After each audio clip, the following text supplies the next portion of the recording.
안녕하세요 여러분. narcissist가 하는 문학 벌칙 41번째 시간인데요. 41인데요. 제가 그 narcissist 부모 둘 중에 한 사람이 그럴 경우에 자녀가 받는 영향이나 어떤 자녀들이 겪게 되는 것들에 대해서 시리즈처럼 이제 조금씩 계속해서 브링업 할 건데요. 제가 골든 차일드와 그 다음에 스케이프고트에 대해서 구별하는 영상을 올렸는데요. 어떤 일이 있어도 그 narcissist들이 자기와 같은 선상에 두고 자기와 동일시해서 자기가 혜택을 누리듯이 자식 학력을 꼭 그렇게 써서 모든 것들을 잘하나 못하나 상관없이 걔한테 칭찬과 모든 좋은 것들을 몰아주는 몰빵하는 골든 차일드가 있고, 그리고 그렇지 못한 완전히 아무리 잘해도 칭찬도 받지 못하고 모든 비난과 그리고 모든 감정의 쓰레기통 역할을 하는 스케이프고트에 대해서 이전 영상에 올렸습니다. 있죠. 이 스케이프고트는 아무리 잘해도 골든 차일드는 다음에 얘기하겠지만 아무리 잘하고 아무리 열심히 노력해도 결국은 안 되고 결국은 낮은 자존감 속에 살도록 이 사람들이 이 narcissist 부모들이 그렇게 만들거든요.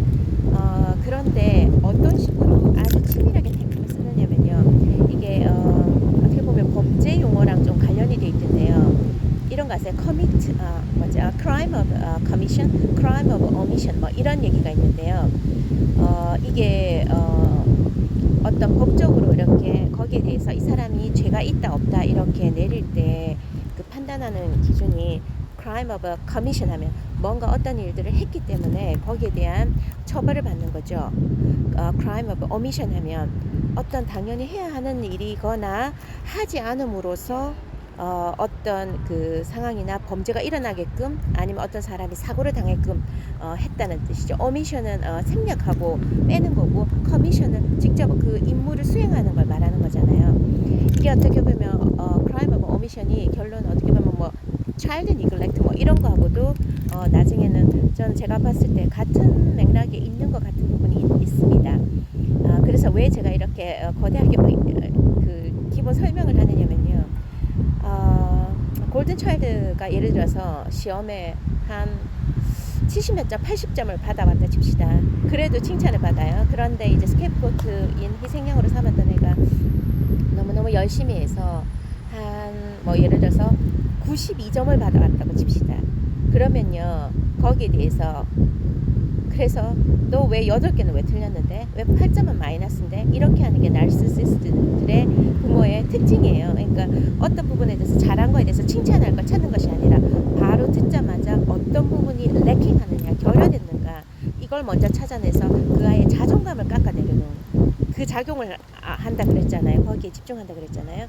그래서 그 8점 받지 못한 거에 대한 아이들이 내가 아무리 노력해도 아무리 잘해도 100점을 계속 받아도 지난번에 뭘 하지 않았잖아. 하나만 하면 뭐해? 3개만 하면 되지. 이런 식으로 어떤 전형적인 우리 한국 부모님들이 좀 이런 부분이 있죠. 근데 그 narcissist는 좀 더 넘어서죠. triangulation 삼각관계를 만든다 그랬잖아요. 그리고 또 아무리 잘해도 덜 칭찬하고 그리고 또 여기에 대해서 어떻게 이 아이의 자존감을 깎을 수 있느냐면요. 그렇게 잘하고 받아왔고 얘 둘이가 비교됨에도 불구하고 아예 언급조차 안 하는 겁니다. 제가 얼마 전에 silent treatment에 대해서도 얘기했는데 마치 그것처럼 crime of omission 이런 것처럼 아예 그 부분에 대해서 너의 존재에 대해서 네가 한 행동에 대해서 아예 인정을 안 하고 칭찬을 하지 않고 있어야 할 것들을 아예 빼버리는 겁니다. 그렇게 될 경우 이게 crime of omission처럼 silent treatment처럼 그 아이에게는 나의 존재, 내가 한 행동에 대한 칭찬이 결여됐을 뿐만 아니라 그걸 통한 나의 자존감이 회복될 수 있는 기회가 박탈될 뿐만 아니라 나라는 존재 자체의 부정, 부인, 그리고 거절감, rejection, 그리고 완벽한 거에 다다를 수 없다는 좌절감, 그리고 그로부터 오는 depression, 그래서 내가 뭔가를 할 때 risk taking 할 수 없고 그 다음에 끊임없이 비교당하고 나는 저 애와 비교했을 때 뭐가 모자랐을까? 그 결론은 나는 그 정도밖에 이 정도밖에 가치가 없는 사람이야로 머물게끔 만들어서 자기 마음대로 매니플레이트하고 가스라이팅 하는 게 그게 narcissist